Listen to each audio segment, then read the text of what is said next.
El tema que vamos a desarrollar hoy es el significado oculto de la Navidad.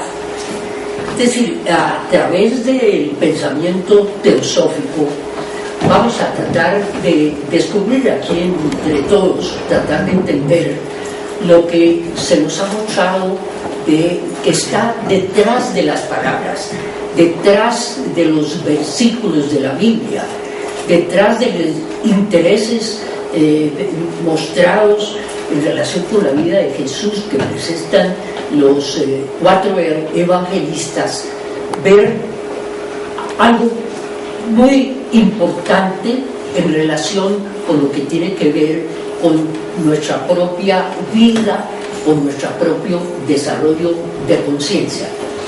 He tomado como base para este estudio la sabiduría divina del cristianismo de Gerhard Tranter, un teósofo, y la vida de Cristo desde la Navidad hasta la ascensión de Geoffrey Hodgson, también un teósofo muy reconocido dentro de esta entidad, un médico clarividente, muy longevo, vivió casi 100 años, siempre trabajando en estos términos. El hecho de que él hubiera sido clarividente ayudó también mucho a la comprensión de muchos fenómenos que se presentan, que son muy enigmáticos para nosotros. Entonces vamos a tratar de ver estos asuntos con estas diapositivas.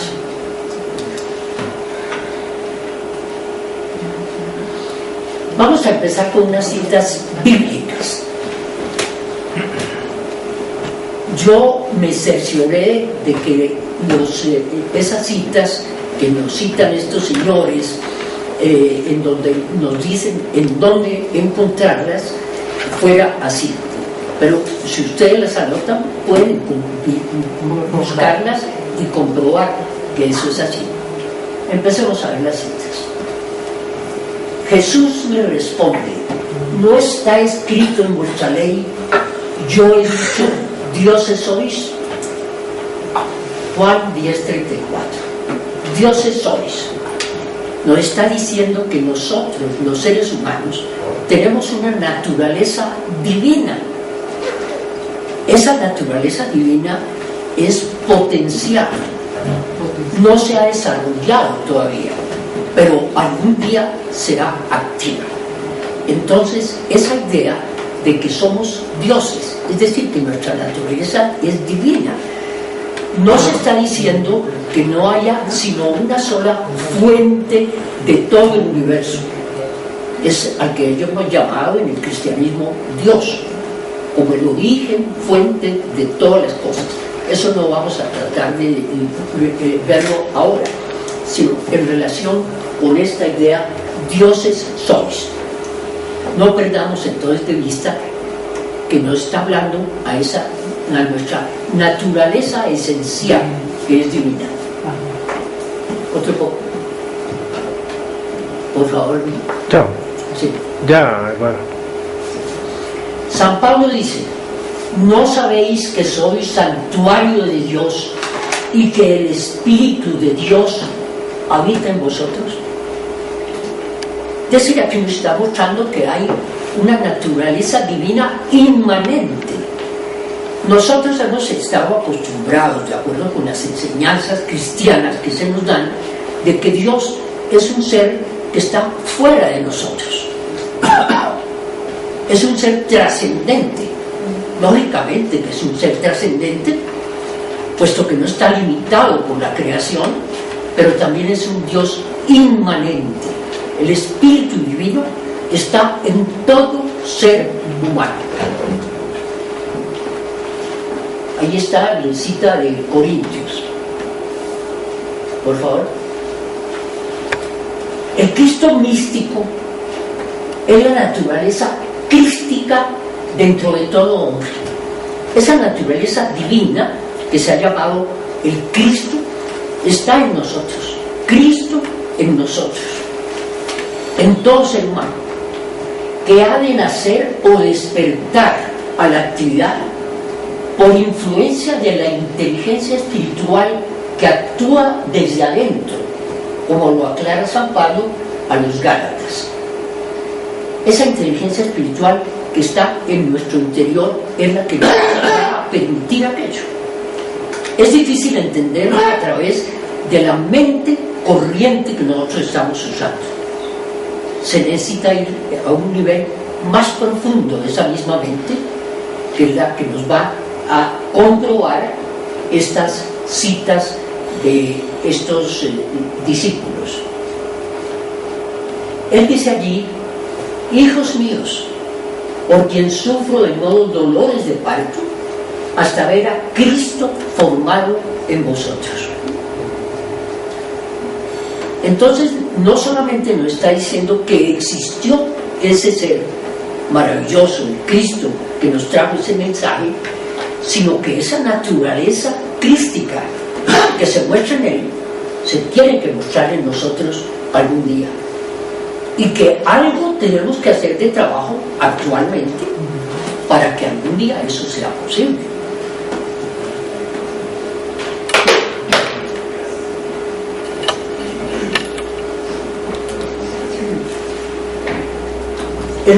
En Colosenses nos dice San Pablo, siga.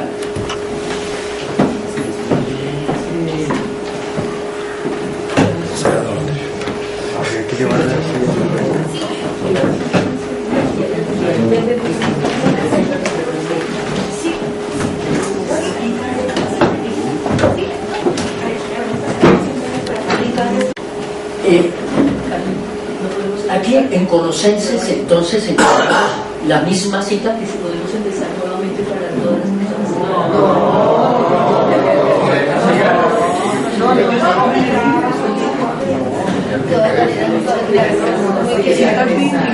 Muchas gracias por darnos tiempo. Muchas gracias.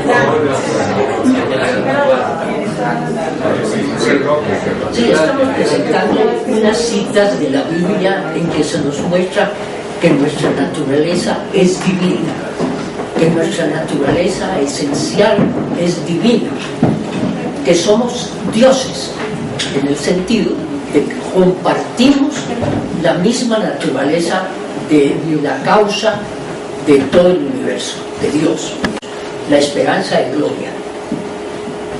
Esa esperanza todavía, puesto que esa naturaleza no se ha desarrollado todavía en nosotros, está apenas latente. ¿Seguimos? Algunos miembros de la raza humana han cumplido ya la orden de Cristo: sed perfectos como es perfecto vuestro Padre Celestial. Eso lo dice Mateo en 5:48. Los seres humanos estamos en distintos grados de desarrollo de conciencia. No solamente hemos desarrollado nuestra naturaleza externa, nuestra naturaleza física, emocional y mental, sino nuestra conciencia más íntima se ha ido desarrollando al mismo tiempo que la naturaleza externa, que nuestros instrumentos, que nuestros fuegos. Algunos seres de la raza humana van mucho más adelante que nosotros y ya han hecho ese desarrollo. La naturaleza crística está activa en ellos. Es algo que a nosotros nos tiene que suceder si ponemos las condiciones para que eso se logre, para que lleguemos a ello. Sed perfectos como es perfecto vuestro Padre Celestial. Eso vamos a ver un poco más adelante, que nos va a significar con ser perfectos como vuestro Padre Celestial. Y se ha llamado lo que en el cristianismo se muestra como la fraternidad blanca. Son seres perfectos, de un desarrollo infinito, puesto que no existe nada gratuito en el universo. Cuando encontramos un ser que va mucho más adelante que nosotros, tenemos que presumir que pasó por las mismas dificultades nuestras, que la superaron y que han llegado a ese estado superior. Estos seres de la fraternidad blanca, seres santísimos y muy sabios, están ayudando en forma invisible a la humanidad en su desarrollo, pero han sido seres humanos imperfectos como nosotros, pero que han alcanzado esa perfección. ¿Seguimos? Dice Jesús: el que no nazca de nuevo no puede ver el reino de Dios. Se ha hablado de un segundo nacimiento. También lo vamos a ver un poco más adelante, este aspecto. Es decir, ha habido un nacimiento natural como seres humanos hace muchísimos millones de años, en vidas muy anteriores, pero ha sido un nacimiento hacia lo más denso, en lo material. Por eso ese gran desarrollo en lo físico y también en lo emocional y lo mental. El desarrollo de la mente ha sido extraordinario, pero tiene que haber un desarrollo en niveles superiores. Ese está representado por la natividad, por el nacimiento de Jesús, pero es algo que tiene también que suceder en nosotros, un segundo nacimiento. Eso nos lo dice Juan en capítulo 3, versículo 3.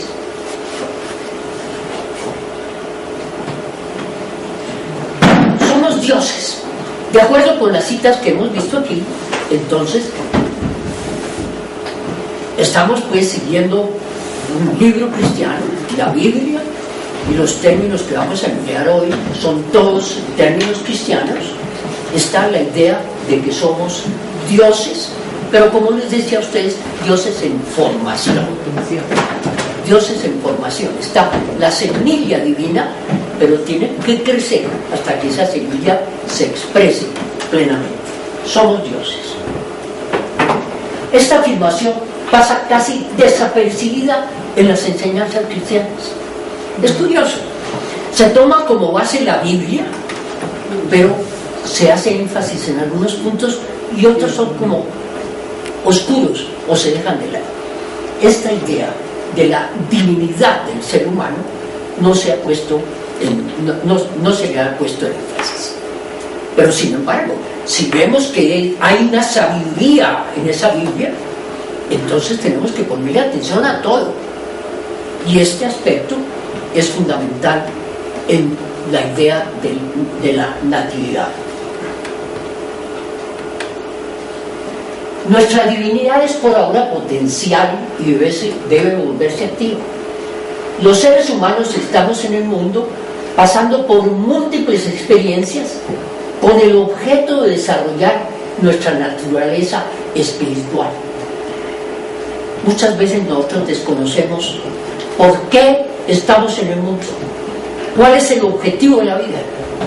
El objetivo de la vida será hacer dinero, divertirnos, como decimos, pasarnos lo mejor posible y dejar que eso vaya siguiendo hasta que llegue la enfermedad, la vejez y la muerte, la cual vemos muy lejano. Eso le pasa a todo el mundo, pero no estamos pensando que nos va a pasar a nosotros. La gente se muere, pero yo no estoy pensando que tengo también que morir. Entonces el objetivo de la vida será tan limitado a esos pocos años de la existencia.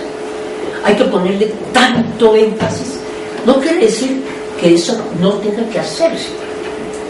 Tenemos nosotros, que estamos en el mundo físico, ponerle atención a ese mundo físico, ponerle atención a las necesidades nuestras y las de nuestra familia, tener un techo, tener una profesión que nos permita subsistir, etc. Pero esos son medios para un objetivo mayor.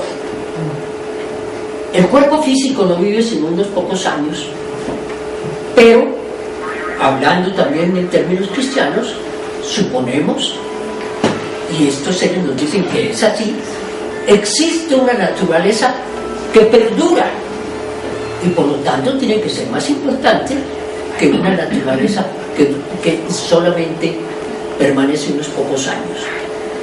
Pero esa naturaleza que perdura no le ponemos atención sino cuando ya nos vemos en los últimos momentos.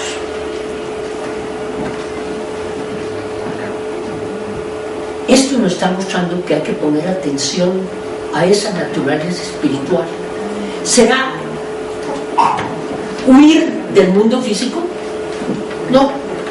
Lo que nos está mostrando es que nosotros tenemos que vivir en este mundo físico como seres espirituales. Pero para eso necesitamos saber qué es ser espiritual y cómo actuar a través de ese mundo físico. Nuestra naturaleza es divina y humana. Somos seres integrales. Entonces tampoco podemos desatender la naturaleza humana, esa naturaleza mortal. Pero tanto la una como la otra tienen que desarrollarse cada vez más hasta alcanzar alturas inimaginables de perfección. Realmente la evolución es algo que ha estudiado mucho la ciencia,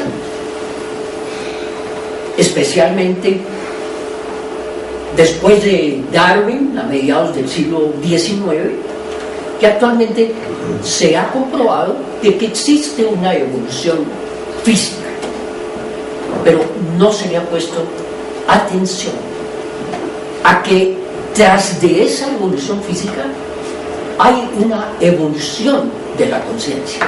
Es más, que la evolución física es una necesidad para el desarrollo de la conciencia. En la medida que se desarrolla la vida, la conciencia, esa naturaleza divina, los instrumentos tienen que mejorar. Tiene que mejorar nuestro cuerpo físico. Parece que el desarrollo en el futuro será especialmente a través del cerebro, del sistema nervioso, no físico, y que hay un desarrollo de la mente, de las emociones también, por las necesidades espirituales.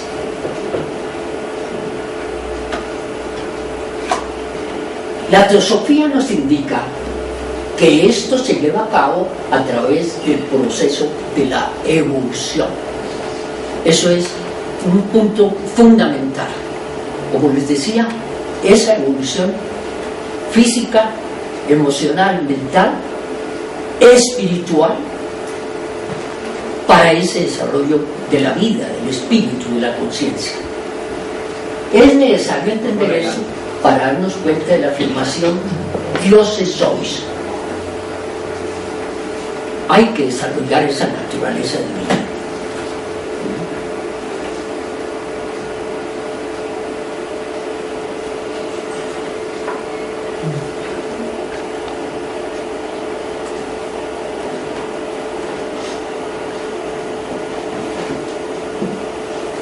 No me voy a demorar en esto mucho porque es un tema de estudio más profundo. Nosotros tenemos aquí en la Sociedad Teosófica grupos, logias, en que estudiamos todas estas cosas con profundidad. Y más o menos una o dos veces en el año hacemos unos cursos de aproximación a la teosofía, donde vamos a examinar cosas como esta con mayor profundidad, para que nos entendamos nosotros mismos. Pero por el momento quiero mostrar algunos puntos a través de esta gráfica. Aquí tenemos la palabra Dios, es decir, la causa de la manifestación. Todo en el universo procede de esa causa. En el cristianismo se le da un nombre de Dios, en otras partes se les dan otros nombres. Hay muchas discusiones en cuanto a lo que las personas puedan pensar y creer que sea Dios, pero se acepta que hay esa causa primordial y que se manifiesta como una Trinidad: el Padre, el Hijo y el Espíritu Santo. Cuando se hace un estudio comparativo de religiones, nos encontramos que siempre esa causa se expresa como una Trinidad, y eso tiene una razón filosófica muy profunda, muy importante, que por hoy no vamos a examinar, sino que hay esos tres aspectos. Esos tres aspectos que están en la causa divina están en los dioses que somos. Nosotros también tenemos que expresarnos como una Trinidad. Esos tres aspectos tenemos que desarrollarlos a través de la evolución. Esa Trinidad, esa manifestación, se va a ver a través de nuestra constitución compleja como seres humanos. San Pablo nos dice que nuestra naturaleza es trina: espíritu, alma y cuerpo. La teosofía toma también esa división, aunque hace subdivisiones mayores para mostrar esos aspectos. ¿Qué es el espíritu? El espíritu es nuestra naturaleza real, eterna, inmortal, que no ha tenido principio ni tendrá fin. Nunca existe la muerte para el espíritu. ¿Cuál es la naturaleza mortal? El otro extremo. La naturaleza física, emocional y nuestra mente concreta. Esa naturaleza es la más conocida por nosotros, en la cual actuamos corrientemente: lo físico y lo psicológico en nosotros. Pero hay una parte intermedia entre nuestra naturaleza real, que se ha llamado la mónada, esa naturaleza espiritual, y la mortal. Esa naturaleza intermedia es lo que se ha llamado el alma, en términos también generales. En términos generales, eso es también un motivo muy importante de estudio para conocernos a nosotros mismos. Esta naturaleza es la en la cual actuamos, en la cual vivimos. Pero esa naturaleza del alma está por desarrollar. A eso se va a referir la natividad. Por favor. ¿Qué nos muestra esta flecha? Partimos de la divinidad, del triángulo, no solamente de este aspecto, sino del triángulo en general, y hemos tenido que construir alrededor de esa naturaleza espiritual una serie de instrumentos, unos invisibles y uno visible. El único visible para nosotros es el mundo físico, pero sabemos que existe ese mundo emocional y mental, pero muchas veces se ve como simplemente una función del cerebro. Pero la teosofía nos muestra que es independiente su función, aunque actúa a través del cerebro, que es muy importante. Pero cuando llega la muerte del cuerpo físico, seguirá existiendo y actuando esa naturaleza psicológica. En un desarrollo de millones y millones de años, hemos llegado hasta este punto. Que se muestra aquí como una flecha que baja, muestra una involución, un envolverse el espíritu de materia de distintos niveles, que ha producido un hecho. En la medida que nos envolvemos en materia sutil y cada vez menos sutil y más densa, nos identificamos con el mundo material y nos olvidamos del mundo espiritual.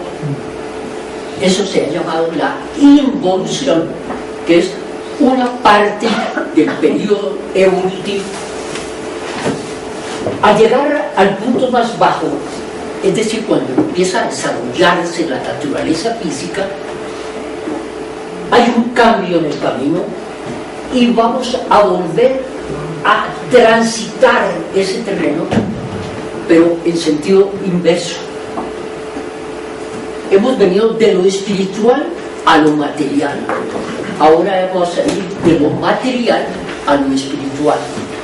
Y nos hemos desarrollado hasta acá. Pero, ¿qué hay aquí?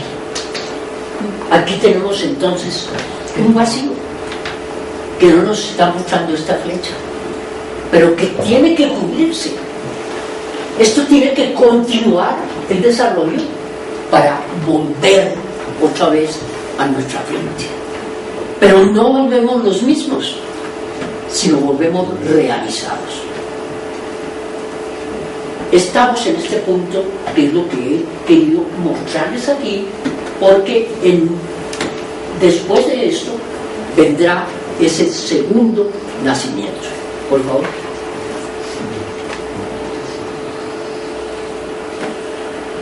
Esta naturaleza espiritual, Padre, Hijo, Espíritu Santo, que es la voluntad divina, la sabiduría, amor divinos y el Espíritu Santo divino, como en nosotros existe esa divinidad, existe esa divinidad también, y se manifiesta en los niveles del alma. El Espíritu Santo en el hombre, o inteligencia creadora, en nivel de la mente superior. La mente tiene dos aspectos, es decir, un aspecto de la mente que trata con los hechos cotidianos, con lo corriente, con lo de todos los días, y una mente más elevada que hace como una síntesis del conocimiento que tenemos y hace una abstracción de aquello. Eso ya pertenece a la naturaleza del alma y es el Espíritu Santo en el hombre, la inteligencia creadora. Hay un nivel superior que se ha llamado el intuicional, que es el Hijo en el hombre, o la sabiduría, amor en el hombre. Nosotros no somos seres sabios todavía, y todavía más arriba está el Padre en el hombre. Sobre esto vamos a volver más adelante. Tenemos que recorrer entonces el sendero. Este es el sendero en el cual nos movemos y hacemos ese recorrido de saliendo de lo divino y volviendo otra vez a lo divino, pero realizados. Por favor.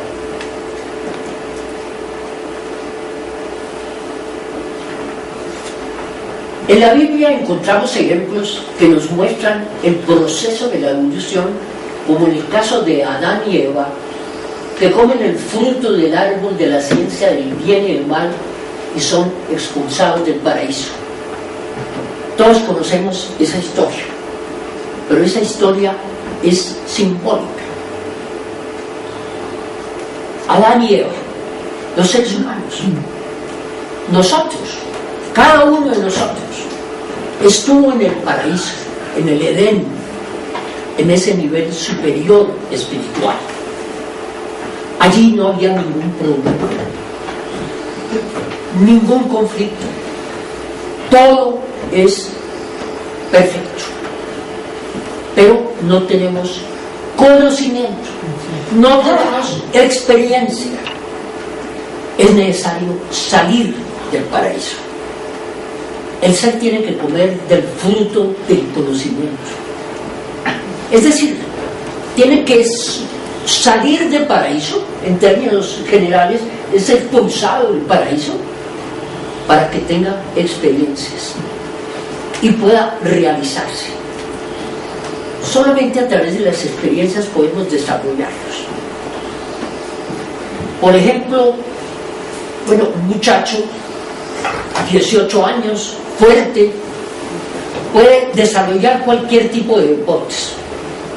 Tiene la capacidad, pero tiene que estar dentro del medio adecuado para desarrollar esa capacidad. Ese joven nunca se ha metido al agua. Y si le dicen, bueno, vas a nadar, tírate en la piscina, nomás solo va a tomar agua y no va a poder nadar. ¿Quiere decir que no puede ser un campeón de natación? Sí, pero tiene que meterse en la piscina y tiene que hacer ejercicio y aprender a respirar y a mover los brazos y las piernas y demás. Y tendrá la capacidad de ser un campeón. No basta estudiar natación por correspondencia o sentado en una silla leyendo un libro sobre natación. Tiene que meterse al agua. De la misma manera, para desarrollar nuestras potencialidades divinas, tenemos que meternos en las experiencias del mundo. Y eso que es potencial se va volviendo activo.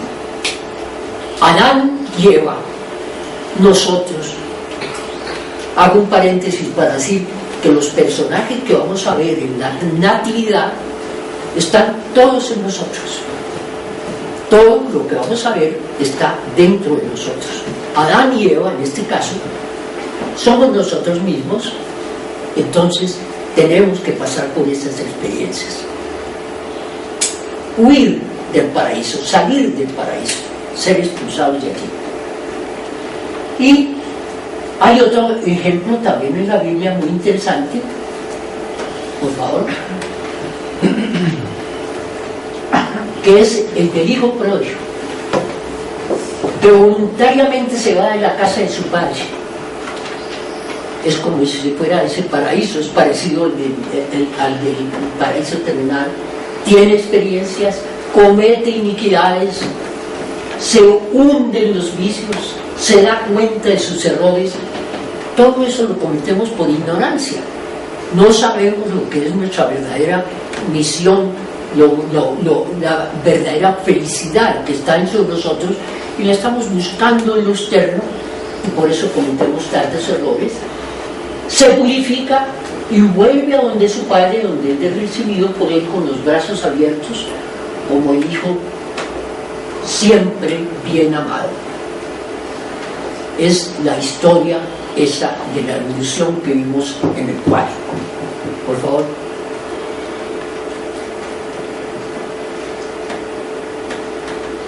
Seres que van más adelante que nosotros.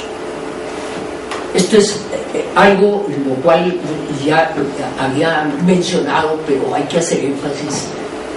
Esos seres que van más adelante que nosotros nos están mostrando cosas que son imposibles de demostrar por nosotros mismos, porque pertenecen a ese vacío que mostraba en el cuadro después de la primera, de donde iba la flecha hasta la mente concreta. Eso que para nosotros es un futuro, para ellos es el presente. Ellos viven en la naturaleza del alma, y por eso nos han podido dar testimonio de lo que será nuestro futuro. Es importante ponerle atención a esos seres, puesto que son seres sabios. Esos seres, con gran sabiduría y amor hacia nosotros, sus hermanos menores, han venido al mundo en diferentes épocas, en diferentes culturas, para darnos su ayuda en nuestro desarrollo espiritual. Uno de ellos es Jesús. El hombre nunca estaba solo. Siempre, a través de los tiempos, hemos encontrado en todas las culturas seres superiores que vienen a ayudar a esos hermanos menores y les dan una enseñanza adecuada de acuerdo con el estado de desarrollo, lo que puedan percibir, lo que el hombre pueda captar. Por eso periódicamente vienen esos seres a ayudarnos, a darnos un impulso en ese camino. Jesús vino hace 2000 años y desarrolló esa tarea para ayudarnos.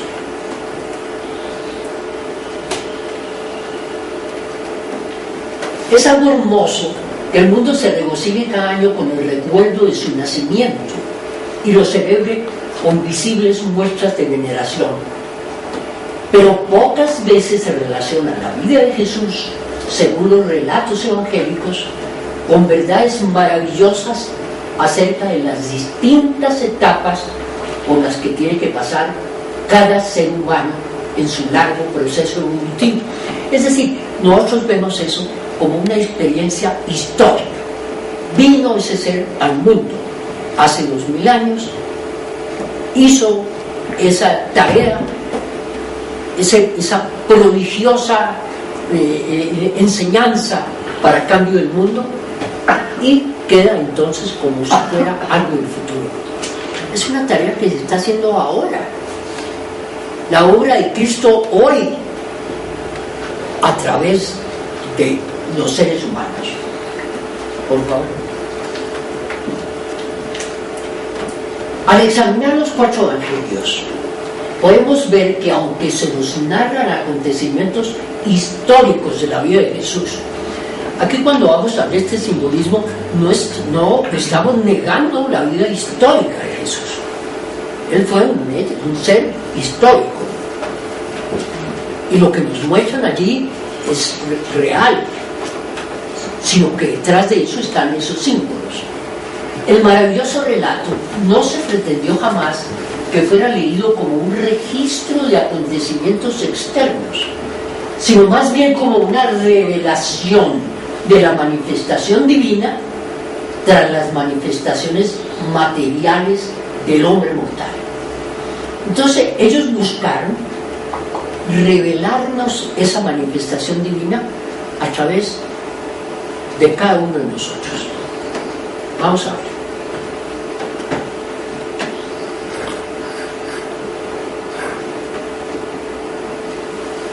El mundo cristiano celebra el 25 de diciembre de cada año el nacimiento de Jesús. Por favor. Fue un acontecimiento de extraordinaria importancia en el mundo. Jesús vino a dar un mensaje espiritual a los seres humanos para ayudarnos a dar un paso hacia adelante en su desarrollo interno. Es indudablemente un hecho histórico, aunque se desconoce el año exacto de su nacimiento y menos aún el día y la hora. Se escogió para la celebración el solsticio de invierno en el hemisferio norte, porque es cuando el día empieza a ganarle terreno a la noche. Durante el invierno, cuando empieza el invierno, cada día los días se van haciendo más cortos y las noches más largas. Cuando llega el solsticio de invierno, que es alrededor del 23 de diciembre, empieza el fenómeno al contrario. Los días empiezan a alargarse. Es decir, hay esperanza de que haya otra vez claridad, que haya más luz. Eso se había venido celebrando desde tiempos inmemoriales. Pero el cristianismo entonces tomó esa idea. No conocemos el año, no conocemos el día ni la hora. Tomemos entonces como base el solsticio de invierno. El sol empieza a alumbrar más al mundo. Esa festividad se había estado realizando en muchas culturas a través del tiempo.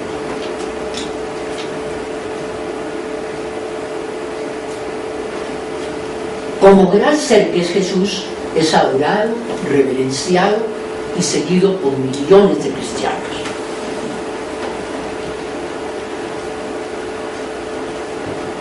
Vamos a ver lo que nos dicen los evangelistas. Ellos nos narran acontecimientos notables de la vida de Jesús, pero algunos investigadores que han hecho un estudio comparado de los evangelios se encuentran con que no siempre se refieren todos a hechos supremamente importantes. Por ejemplo, podemos examinar lo que dicen los 4 evangelistas sobre el nacimiento de Jesús y los hechos hasta la predicación de Juan el Bautista, que los 4 narran. Los 4 evangelistas toman la predicación de Juan el Bautista como una cosa muy importante. Tomando esta idea que nos presentan en esos libros de los cuales les hablé, yo me puse en el trabajo de hacer unos cuadros de los 4 evangelistas para ver las diferencias que hay entre ellos. Miremos sus cuadros.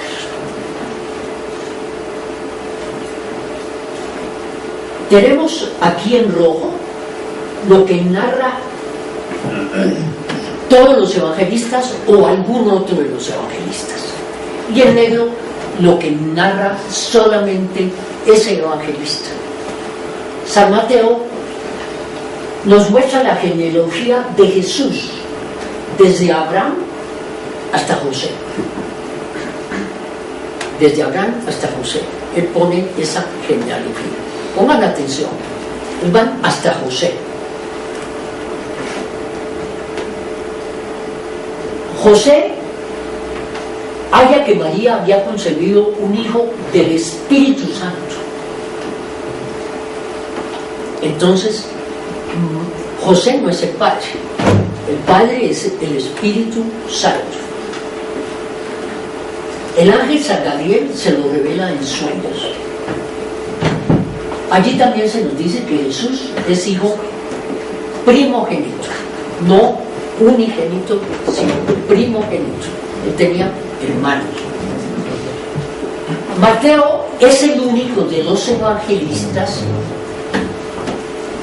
que nos habla de Herodes.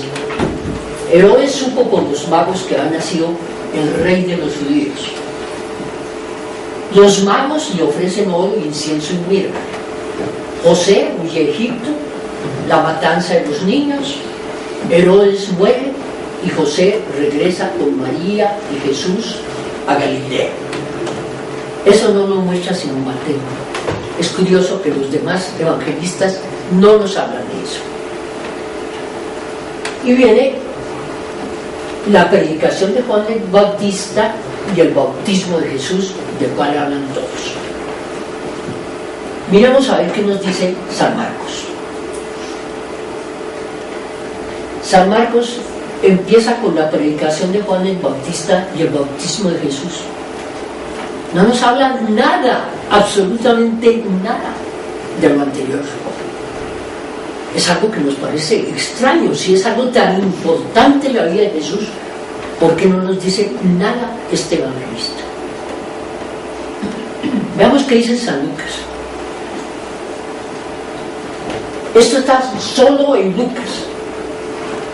El anuncio del ángel a Zacarías de que Isabel daría a luz un hijo, Juan el Bautista. Anuncio del ángel Gabriel a María, una virgen, de que tendría un hijo, Jesús. También habla entonces de la virginidad de ella. El Espíritu Santo vendrá sobre ti, dice allí. María visita a Isabel, el nacimiento de Juan. También habla de que Jesús es hijo primogénito. El nacimiento de Jesús y el viaje a Belén para el censo. Pongámosle atención también a este punto. Jesús nace en un pesebre. Un ángel hace el anuncio a los pastores, la adoración de los pastores, presentación de Jesús en el templo y regreso a Nazaret. Después de Belén, ellos vuelven a Nazaret. Predicación del niño Jesús en el templo. Y esto que está en todos los evangelios, la predicación de Juan, el bautismo de Jesús y la genealogía de Jesús, ya no desde Abraham, sino desde Adán. Termina en José también. Termina en José. Y veamos qué nos dice San Juan. San Juan habla en otra forma. Dice, en el principio era el verbo, y el verbo era con Dios, y el verbo era Dios. Todas las cosas por Él fueron hechas, y sin Él nada de lo que ha sido hecho fue hecho. En Él estaba la vida, y la vida era la luz de los hombres. La luz en las tinieblas resplandece, y las tinieblas no prevalecieron contra ella. Y a continuación dice, hubo un hombre enviado de Dios, el cual se llamaba Juan. Y sigue allí en adelante. Tampoco nos habla absolutamente nada de la vida anterior de Jesús. Parece algo muy extraño. Sin embargo, entonces, tiene razón del pensamiento oculto de los evangelistas tras esto. Sigamos un poco.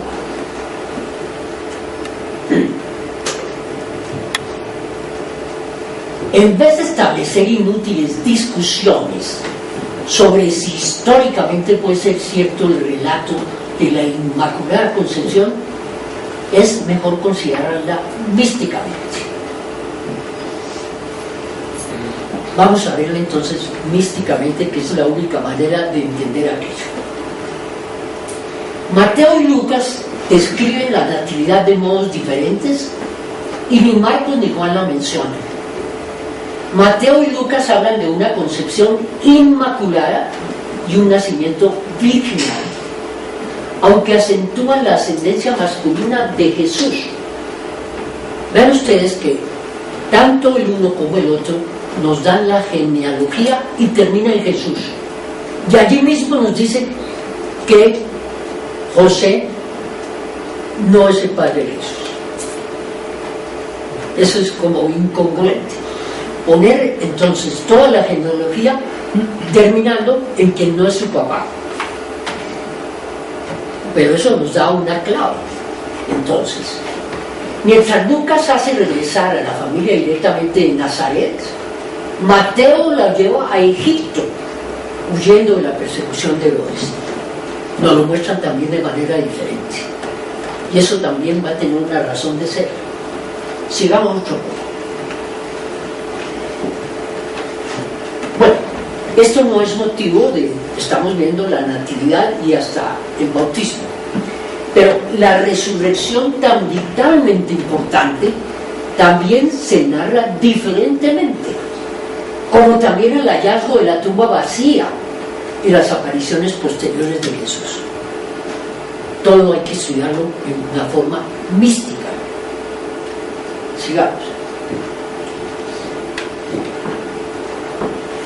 Los evangelistas fueron hombres profundamente iluminados, cuyo propósito no fue el de escribir la biografía de Jesús. Si fuera a escribir la biografía de Jesús, todos empezarían quién fue su mamá, quién fue su papá, en dónde nacieron, en qué año, en dónde vivían, todas las cosas como se narran en una biografía. Aquí no se está narrando una biografía, sino más bien el de revelar verdades que son eternas, abriéndolas con el velo de alegorías y símbolos que están en los evangelios. Por favor. Como iniciados que eran, es decir, como seres iniciados, como les decía al principio, son seres que ya han realizado una naturaleza superior del alma, por lo menos en algún sentido. Los escritores de los evangelios estarían bajo dos obligaciones. Primero, revelar verdades ocultas. Y segunda, conducir a los lectores intuitivamente despiertos hacia el conocimiento mucho. La manera de enseñar de Jesús, bien la conocemos. Él hablaba al pueblo en general y les hablaba generalmente en parábolas, pero después de que hacía enseñanza se nos dice que se reunía con sus discípulos y les daba una enseñanza secreta, oculta. ¿Por qué oculta? porque el pueblo no estaba preparado para entender lo que se les decía. Lo que busca un gran ser cuando viene al mundo es ayudarnos a dar un paso en la evolución, no darnos todo. Nos abrumaría posiblemente si no entendemos toda esa cantidad, esa montaña de conocimiento de lo superior. Entonces se le da en parábolas, de forma que comprenda la gente lo que él quiere dar como mensaje. Pero a esos discípulos sí les daba esas verdades ocultas, y los apóstoles tenían como misión revelar esas verdades en forma alegórica, que fuera descubierta en la medida que los seres humanos se iban desenvolviendo, como estamos tratando de hacerlo en este momento, y conducir a los lectores intuitivamente despiertos hacia ese conocimiento oculto. Por favor. La concepción y el nacimiento son inmaculados, pues son totalmente espirituales. Entonces no tenemos que discutir si la Virgen dejó de ser virgen cuando estuvo con el Espíritu Santo o no estuvo, o si eso es posible, si el método natural es un pecado, no sé, bueno, tantos misterios que le ponemos al asunto cuando lo vemos físicamente. No, porque esto lo vamos a ver con esa enseñanza mística. Son cambios profundos que ocurren en el interior de todo ser humano al alcanzar cierta estatura espiritual, una continua regeneración e iluminación interior que ha de ocurrir en todos los hombres, en todo el mundo, y no solo en Nazaret o en Belén. Entonces aquí tenemos que ver esa natividad como algo que debe suceder en cada uno de nosotros.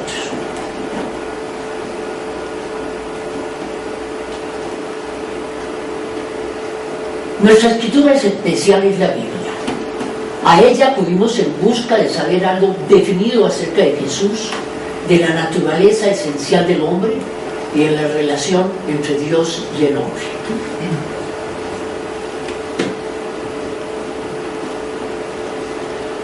Para la mayoría de las iglesias cristianas, Jesús fue el único hijo engendrado de Dios, a pesar de que los evangelistas nos hablan de que fue el primogénito. Fue a la vez Dios y no Dios. Esta presentación es un misterio y lógicamente una imposibilidad. O es Dios o no es Dios. Pero no puede ser eso. Esto es incongruente. Jesús nunca se llamó a sí mismo Dios. Por el contrario, constantemente habló de sí mismo como el Hijo del Hombre. Esto guarda consistencia con el estilo literario que es común a todas las escrituras orientales.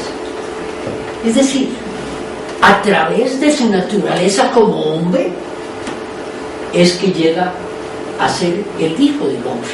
Es el fruto de todas experiencias como un hombre, para mostrar su naturaleza divina. Jesús dijo también: yo y mi Padre somos uno, con lo cual se nos está diciendo que Dios y el hombre son uno. Sobre esto también vamos a ver un poco más adelante. Yo y mi Padre somos uno. Por favor. Los cristianos usan el nombre Jesús y el título Cristo como si fueran intercambiables, con lo cual causan confusión.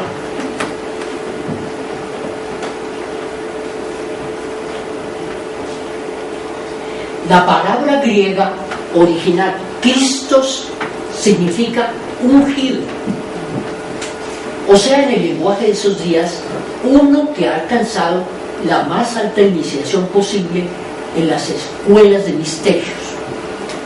En Grecia, en Egipto, en Caldea existían escuelas de misterios, es decir, lugares en donde a los seres se les daban enseñanzas de tipo superior, cosa que se perdió con el tiempo. Es el caso de Jesús, que daba enseñanzas superiores a sus discípulos, un equivalente a eso.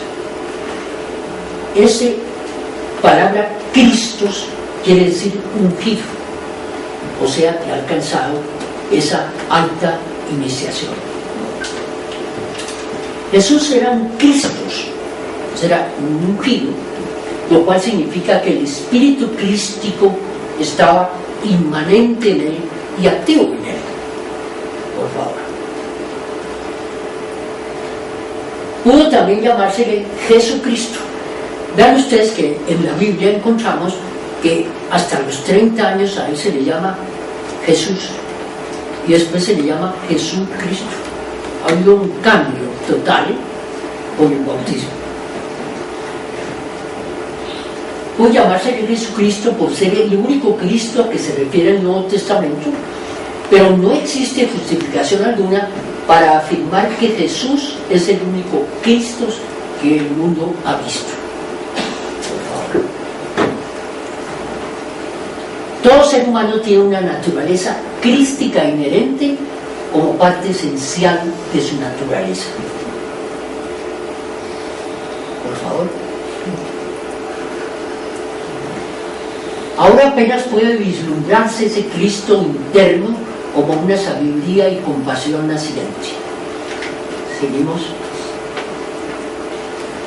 Gradualmente esa naturaleza crística va despertando y creciendo.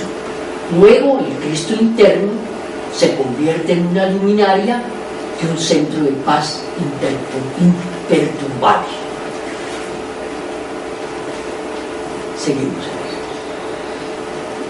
Bueno, todo esto ha sido un preámbulo para que veamos la alegoría. La alegoría comienza presentando los padres de Jesús, cuyo papel debe aclararse desde el punto de vista esotérico. María, la madre, representa el alma del hombre.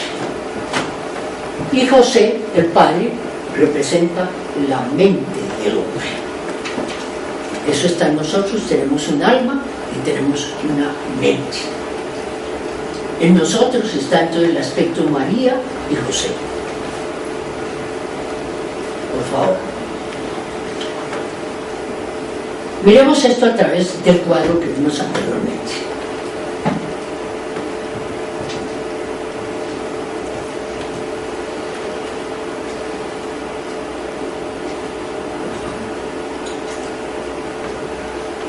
Estábamos aquí. Este es nuestro estado de desarrollo. Esta es nuestra parte.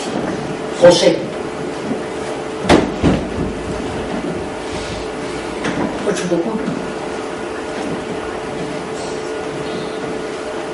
Y tenemos aquí que la mente superior corresponde al alma. El alma sería lo correspondiente a estos tres aspectos: el Padre en el hombre, el Hijo en el hombre y el Espíritu Santo en el hombre. Entonces María representa el alma. Esa alma, como lo vimos en el cuadro hasta llegar hasta este punto, no ha tenido todavía gran desarrollo. Necesita ser vivificada por el Espíritu Santo para que haya ese crecimiento. Al unirse el alma con el Espíritu Santo, nace el Hijo. Es decir, nuestra naturaleza interna ha crecido hasta un punto de desarrollo superior al de la mente. Al no conocer que exista eso, muchas veces el hombre niega que haya algo superior a la mente, porque no ve nada más. Dice, la mente tiene unas posibilidades increíbles, indudablemente, pero la mente es limitada y hay niveles superiores. El nivel intuicional, que viene a ser el desarrollo de la conciencia en ese nivel, está por encima del de la mente. Nuestra mente trabaja en esta forma. Existe un observador, la persona que está utilizando la mente. Quiere observar algo, ese algo está fuera de él. La relación entre el observador y lo observado es el conocimiento. Esa es la forma de actuar de la mente. La observación de la mente puede ser equivocada, puede ser parcial, puede ser muy profunda, pero al fin y al cabo está limitada. Nuestra observación de lo externo hace que eso mismo sea una barrera para tener el conocimiento profundo. En el caso del desarrollo de la conciencia hasta este nivel, hace que la mente sea intuitiva, es decir, que el conocedor se convierte en objeto de conocimiento y la observación es de sí mismo. Eso que va a conocer es el mismo conocedor y por lo tanto no hay lugar a ninguna equivocación. Por lo tanto, la mente ya pierde el poder que ha tenido hasta ahora porque existe algo superior. José es la mente y por lo tanto no puede llegar sino hasta aquí, en este campo. José no es el padre de Jesús, que está representado aquí como el hijo del hombre. Es el resultado de la unión del alma con el espíritu que da nacimiento al hijo. Es un nacimiento espiritual. ¿Podemos seguir otro poco? El nacimiento virginal.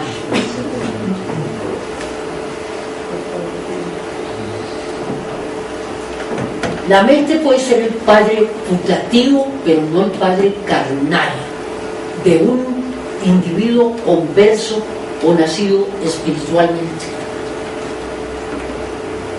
Lo que va a comentar. Sus padres reales son el espíritu y el alma, la Virgen María y el Espíritu Santo.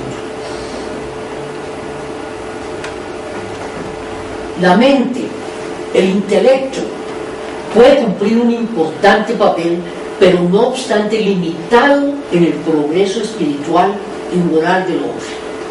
Y por eso José, quien no es el constructor de la casa, sino quien la abastece y la amuebla, no es un constructor, sino un carpintero cuyo ejemplo sigue el niño Jesús.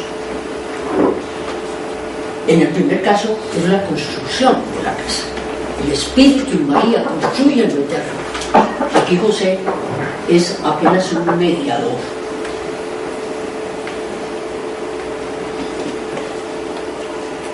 José, en su papel de proteger a Jesús contra Herodes, o sea, contra las tendencias materialistas del mundo que tratan de destruir la inocencia.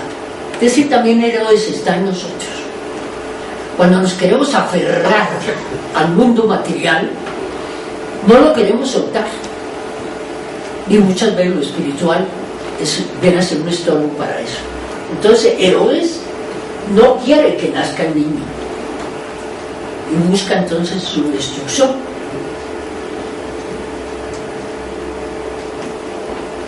José entonces cumple y se hace cargo del joven iniciado y de su madre y huyen a Egipto. Es decir, liberarse de esas tendencias del mundo materialista. Sigamos. Egipto representa aquí las lecciones que han de derivarse de la observación y el conocimiento del mundo y que son un factor indispensable para el desarrollo del alma. Estos se presentan periódicamente. En el Antiguo Testamento, José también va a Egipto con sus hermanos. Y allí también él alcanza una gran jerarquía en el imperio en Egipto, y también simbólicamente a los 30 años, como Jesús simbólicamente a los 30 años hace su predicación. ¿Seguimos? La escala de evolución ha de ser recorrida desde el peldaño más bajo hasta el más alto para el pleno desarrollo del alma. Es decir, toda esa flecha que pusimos allí debe recorrerse sin saltar un solo peldaño.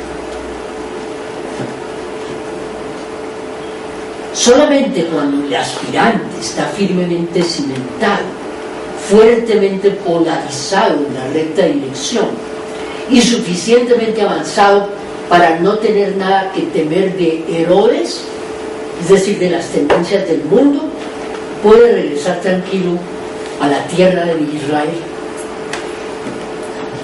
Nuestra naturaleza inferior ya no tiene poder sobre el ser que ha logrado ese desarrollo espiritual. Ya puede salir de esas experiencias, no las necesita. Puede volver de Egipto a Israel, a su verdadera casa.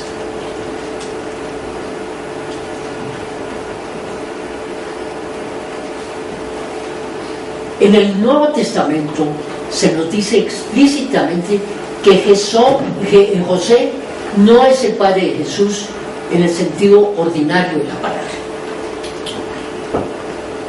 La razón mística para ello es que la mente sola no puede hacer que el espíritu se manifieste en el hombre. La mente puede, por medio del pensamiento y el criterio y la sabiduría, proveer un trasfondo y una oportunidad para que ese espíritu florezca, pero la razón y el pensamiento, por altos que sean, no pueden hacer nada más que eso.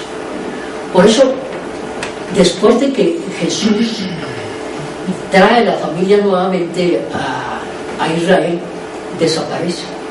No lo volvemos a ver en los evangelios. A medida que la visión del neófito empiece a penetrar con más claridad el velo de la realidad, él será haciendo cada vez capaz de ver la verdad cara a cara por intuición, y el papel de la mente en su progreso irá disminuyendo.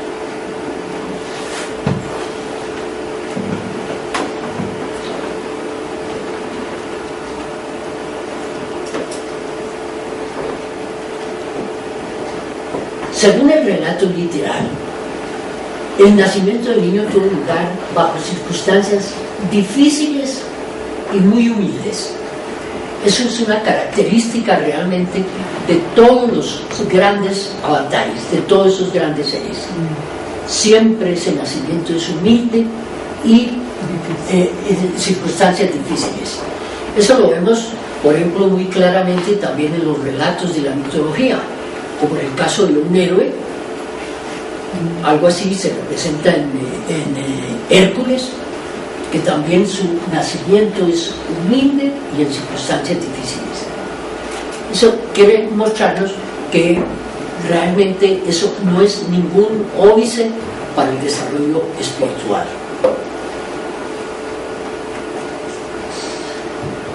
Parece que la intención es mostrar que la iluminación espiritual es igualmente posible para todos los hombres, por desfavorables que sean sus circunstancias, y que su luz es tan resplandeciente en comparación con la más brillante que pueda dar el mundo, que hace que ésta parezca oscuridad.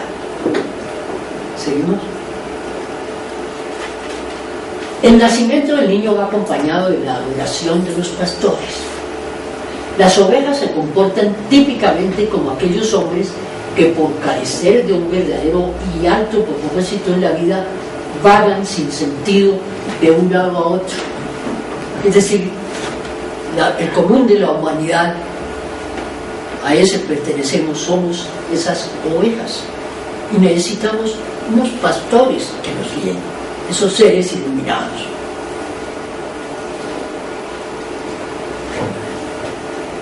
Y los pastores representan a los que están en el sendero y cuidan a las ovejas durante la noche, tratando de ayudarlas.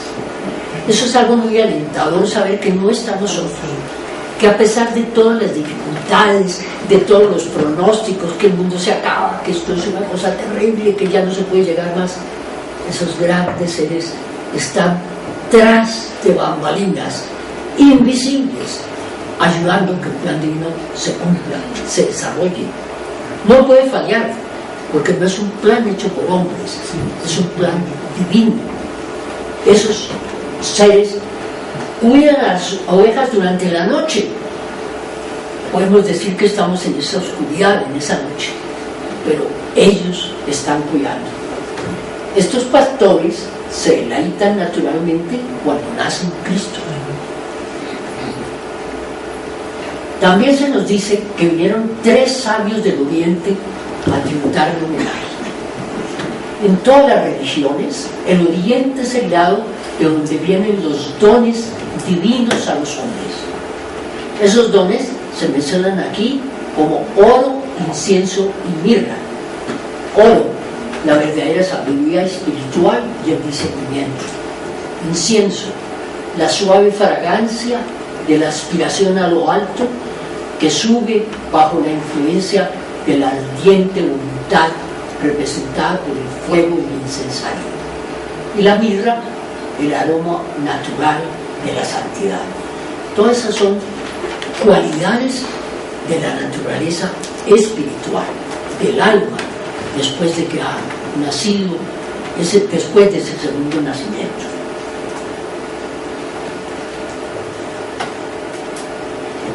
Hasta aquí podemos ver el significado oculto del nacimiento del niño Jesús. Un nacimiento que debe ocurrir en todo ser humano en cierta etapa de su desarrollo espiritual. Todos vamos a tener que pasar por eso. Pero no llegaremos a eso si no hacemos el trabajo preparatorio ahora. Yo creo que esa es la lección más importante que tenemos que ver. El pasado ya pasó, el futuro no ha llegado, y ese futuro depende de lo que hagamos en este momento. En esto hace énfasis la teosofía. Cuando se habla, por ejemplo, del karma, generalmente mal entendido, se piensa que sufrimos porque quién sabe qué hicimos en el pasado. Pero no nos acordamos que lo que hagamos ahora es la causa de algo que va a tener que suceder después, puesto que toda causa tiene un efecto. Hay que ponerle atención especial a ese momento presente. Desarrollo que debe seguir hasta que el ser divino, a través de muchísimas experiencias y triunfos sobre su naturaleza humana y terrenal, pase de un estado latente, como ocurre en nosotros, a un estado plenamente activo, hasta el momento en que, sin dejar de ser hombre, sea también Dios, como en el caso de nuestro bendito Señor Jesús el Cristo.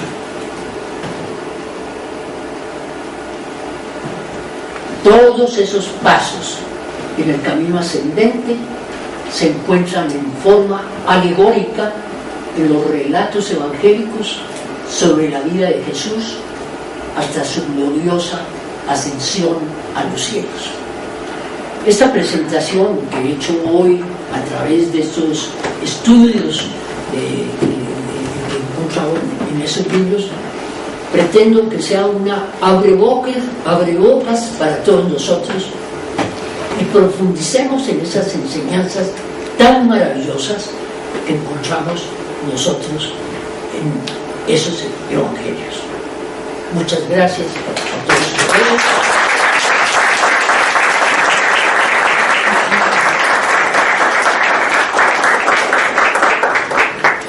Les deseo entonces que haya esa Navidad, ese segundo nacimiento para todos. Sí, muchas gracias. Si hay alguna intervención, con mucho gusto. Pero en el caso nuestro hay chispazos de intuición, pero no son permanentes. ¿Ya usted? ¿Debe llegarse a un estadio de pura intuición? ¿Cómo? ¿Debe llegarse a un estadio de pura intuición? De intuición. De intuición. Es decir, que nunca hay posibilidad de error en ese caso de esos grandes seres. En relación con las cosas superiores, naturalmente, ¿no? Porque su estado de conciencia es intuitivo. Él siempre se identifica con lo que observa. Cuando ellos nos observan a nosotros, nos están viendo como seres espirituales. Cuando nosotros examinamos a nuestro ser, lo vemos con todos sus defectos y con todas sus cualidades. Pero podemos estar equivocados, ¿no? En cambio, cuando es intuitivo, el ser percibe a ese otro como si fuera el mismo. Es un nivel de mente superior, dijéramos, es una mente intuitiva, ¿no? Debe ser algo permanente.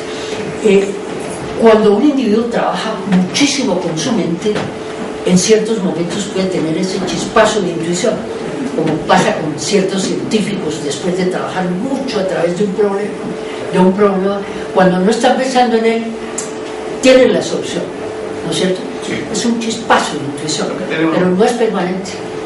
Pero eso tiene que llegar a ser permanente. Cuando hay la unión, ¿no? ¿Ah? Cuando hay la unión con el alma. Sí, una cosa entonces ya es permanente. La conciencia está desarrollándose. Nuestra conciencia no se ha desarrollado sino hasta el nivel de la mente. Todavía no pasa ahí. Pero existe esa intuición potencial, abierta, pero tiene que desarrollarse. Entonces nosotros no podemos decir, ahora no voy a usar la mente, sino voy a usar la intuición. Eso no es posible. No es posible. La herramienta que tenemos ahora, el instrumento que tenemos ahora, es la mente, usémosla, ¿no? De la mejor manera. Pero realmente poniendo esas condiciones y yendo a lo más profundo de las cosas, esa intuición va despertándose. Tiene que ir despertándose, pero eso es gradual. Para ser dioses se requiere de una iniciación.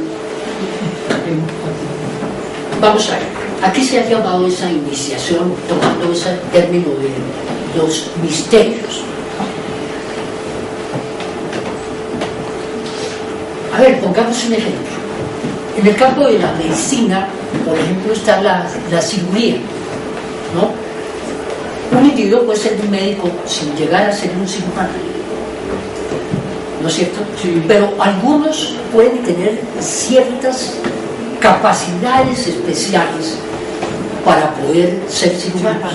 No todos pueden tener esa habilidad. En ese caso, ese individuo está tomado a cargo de algunos seres que ya lo saben hacer y le ayudan a que tenga una técnica para que pueda lograr los buenos resultados de la cirugía. El ejemplo no es perfecto, pero puede servir. En el caso de los seres humanos pasaría algo similar. Mientras no tengamos las condiciones, no podemos ir más adelante. Cuando esos grandes seres ven que podemos ser de ayuda al mundo, no es porque nos consideremos que somos mejores que otros. Ellos no están viendo al individuo como separado de la humanidad. Ellos son servidores del mundo. Y si ven que ese individuo puede ser un servidor, pueden despertar ciertas facultades, ciertos centros en ese ser que le permiten desarrollar una función. A eso se le ha llamado una iniciación. Pero no es que esos maestros, esos seres superiores lo puedan hacer por él. El individuo ha tenido que poner las condiciones. pero si ha puesto unas condiciones y son adecuadas, va a tener esa ayuda para ser mejor servidor del mundo. Pero tiene que morir para lograrlo. Morir en el sentido iniciático. Morir, dijéramos, a lo externo, a los apegos, a todas las condiciones que nosotros hemos puesto como indispensables, ¿no? A la codicia, a la envidia, a los celos, a la lujuria, todas esas cosas ha tenido que morir hace muchísimo tiempo. Pero tiene que morir también al orgullo, morir a sentirse superior, muchísimas cosas, a la separatividad. Mientras nos sintamos separados, no tenemos interés en servir al mundo. Tiene que llegar, haber llegado hasta cierto punto una decisión de sentirse parte del dolor del mundo para aliviar. Le pregunto, ¿es elegido o puede elegirse, puede postularse? Tiene que construirse él mismo. Se dice que esos grandes seres pueden darse cuenta dentro de la humanidad cuáles pueden tener esas condiciones, ¿no?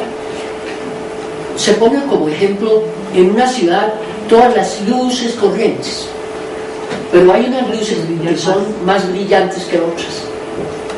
Al mirar a los seres humanos, de pronto esos grandes seres ven unas luces más brillantes que serían las de esos seres que han puesto las condiciones. Es decir, nada es gratuito. Que han trabajado. Todo hemos tenido que hacer el trabajo anteriormente, ¿no? Entonces, no es que ellos nos escojan, sino ellos se dan cuenta de cuáles son los que han puesto las condiciones. Y siempre en servicio del total. Bueno, les agradezco mucho su presencia.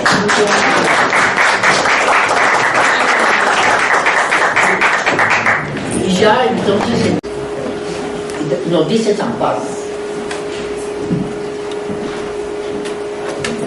Siga.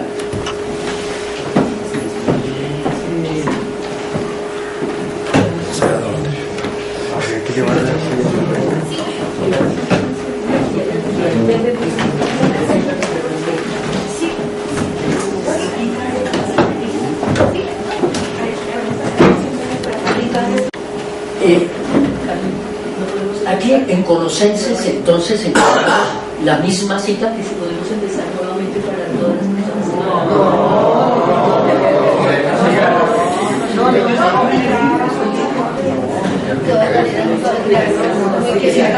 De todas formas, muchas gracias por darnos este tiempo. Muchas gracias.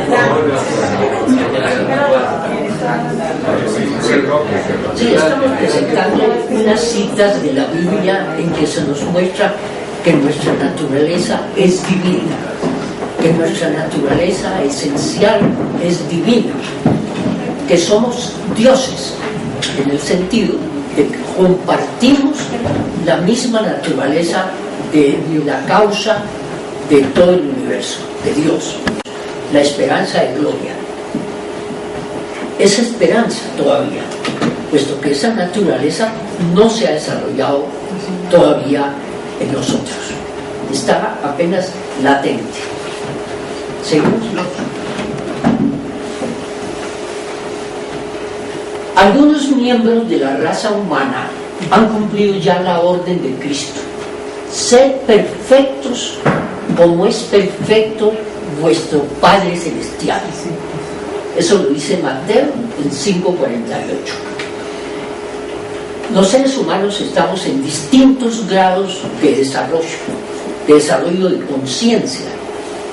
No solamente hemos desarrollado nuestra naturaleza externa, nuestra naturaleza física, emocional y mental, sino nuestra conciencia más íntima se ha ido desarrollando al mismo tiempo que la naturaleza externa, que nuestros instrumentos, que nuestros cuerpos.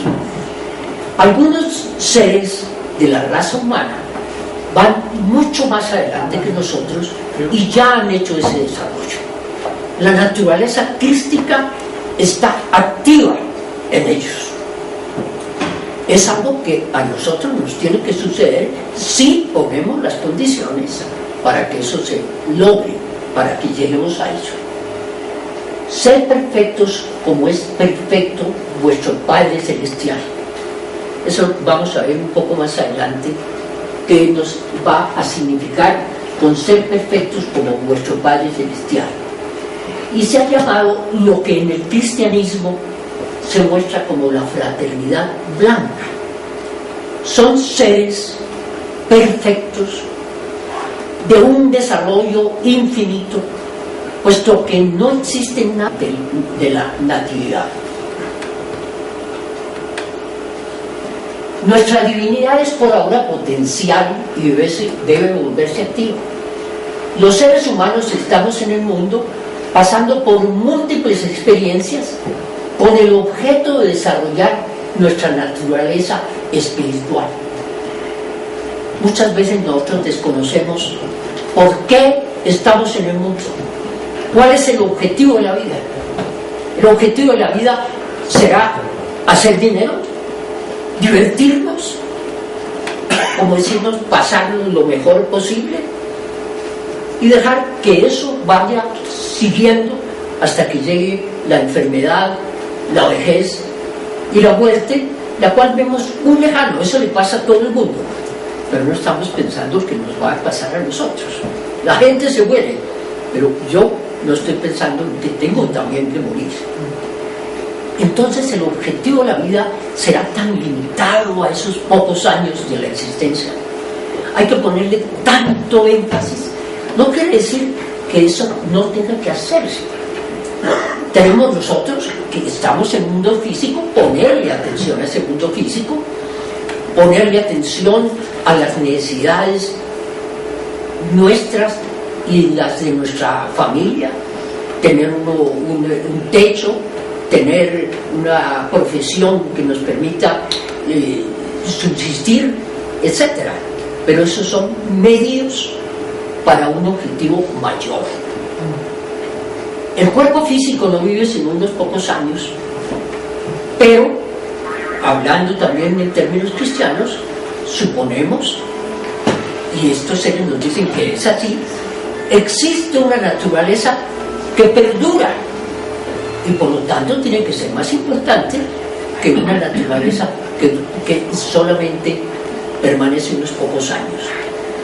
Pero esa naturaleza que perdura no le ponemos atención sino cuando ya nos vemos en los últimos momentos.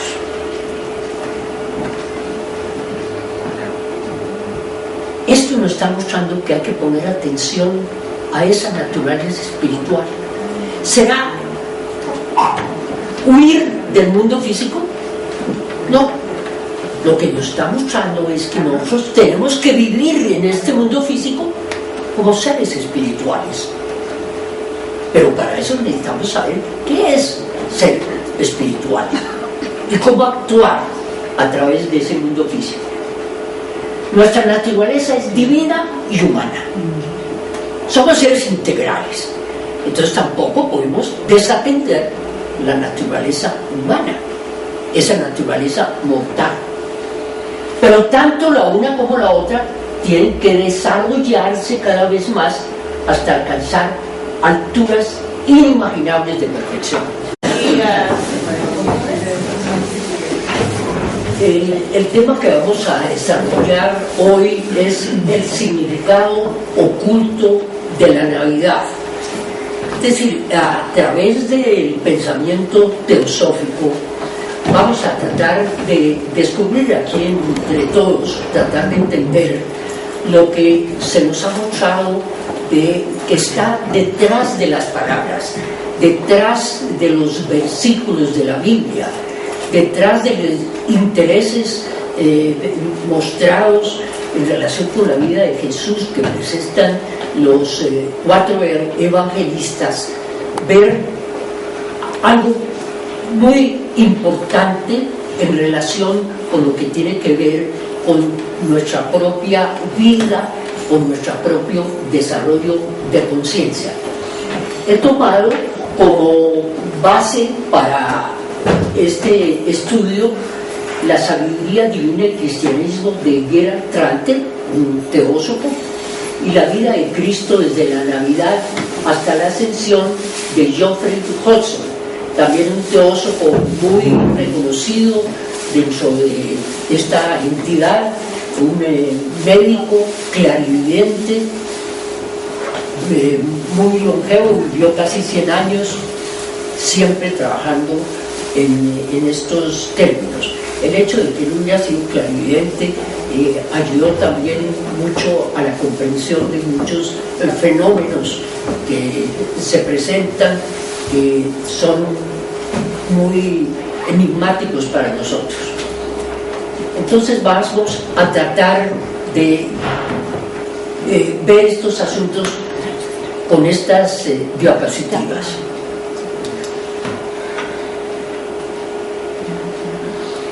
Vamos a empezar con unas citas bíblicas.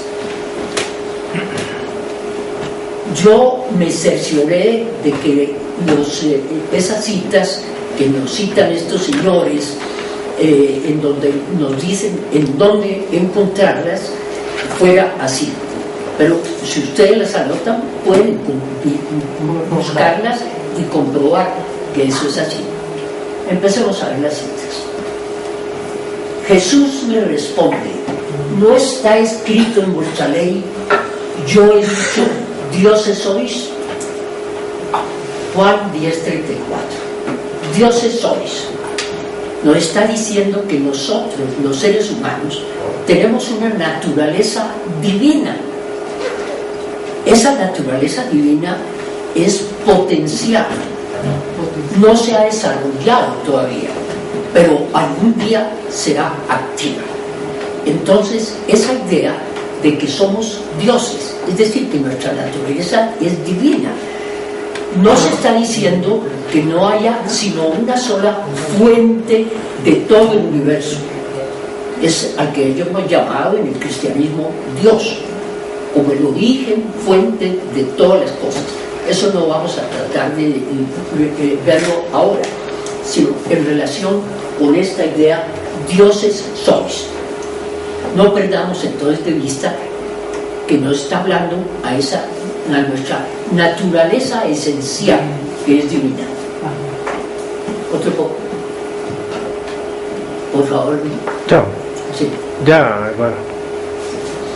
San Pablo dice: ¿no sabéis que sois santuario de Dios y que el Espíritu de Dios habita en vosotros? Es decir, aquí nos está mostrando que hay una naturaleza divina inmanente. Nosotros hemos estado acostumbrados, de acuerdo con las enseñanzas cristianas que se nos dan, de que Dios es un ser que está fuera de nosotros. Es un ser trascendente. Lógicamente que es un ser trascendente, puesto que no está limitado por la creación, pero también es un Dios inmanente. El Espíritu Divino está en todo ser humano. Ahí está la cita de Corintios. Por favor. El Cristo místico es la naturaleza crística dentro de todo hombre. Esa naturaleza divina que se ha llamado el Cristo está en nosotros. Cristo en nosotros, en todo ser humano, que ha de nacer o despertar a la actividad por influencia de la inteligencia espiritual que actúa desde adentro, como lo aclara San Pablo a los Gálatas. Esa inteligencia espiritual que está en nuestro interior es la que nos va a permitir aquello. Es difícil entenderlo a través de la mente corriente que nosotros estamos usando. Se necesita ir a un nivel más profundo de esa misma mente, que es la que nos va a comprobar estas citas de estos discípulos. Él dice allí: hijos míos, por quien sufro de nuevos dolores de parto, hasta ver a Cristo formado en vosotros. Entonces, no solamente nos está diciendo que existió ese ser maravilloso, el Cristo, que nos trajo ese mensaje, sino que esa naturaleza crística que se muestra en él, se tiene que mostrar en nosotros algún día.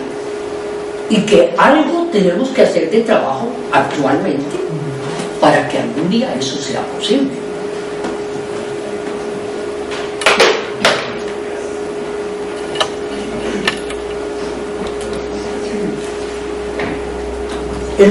En Colosenses, gratuito en el universo. Cuando encontramos un ser que va mucho más adelante que nosotros, tenemos que presumir que pasó por las mismas dificultades nuestras, que la superaron y que han llegado a ese estado superior. Estos seres de la fraternidad blanca, seres santísimos y muy sabios, están ayudando en forma invisible a la humanidad en su desarrollo, pero han sido seres humanos imperfectos como nosotros, pero que han alcanzado esa perfección. ¿Seguimos? Dice Jesús: el que no nazca de nuevo no puede ver el reino de Dios. Se ha hablado de un segundo nacimiento. También lo vamos a ver un poco más adelante, este aspecto. Es decir, ha habido un nacimiento natural como seres humanos hace muchísimos millones de años, en vidas muy anteriores, pero ha sido un nacimiento hacia lo más denso, en lo material. Por eso ese gran desarrollo en lo físico y también en lo emocional y lo mental. El desarrollo de la mente ha sido extraordinario, pero tiene que haber un desarrollo en niveles superiores. Ese está representado por la natividad, por el nacimiento de Jesús, pero es algo que tiene también que suceder en nosotros, un segundo nacimiento. Eso nos lo dice Juan en capítulo 3, versículo 3.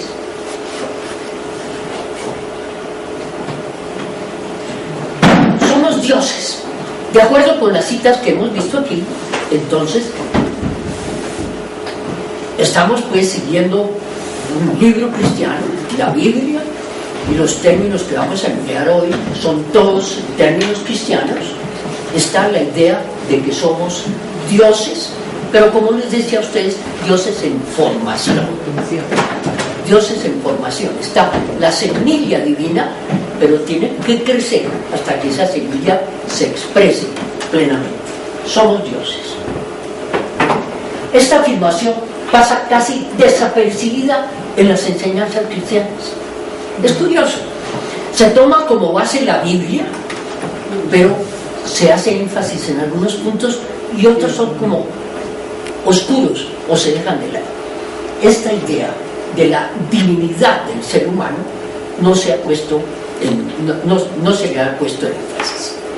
Pero sin embargo, si vemos que hay una sabiduría en esa Biblia, entonces tenemos que ponerle atención a todo.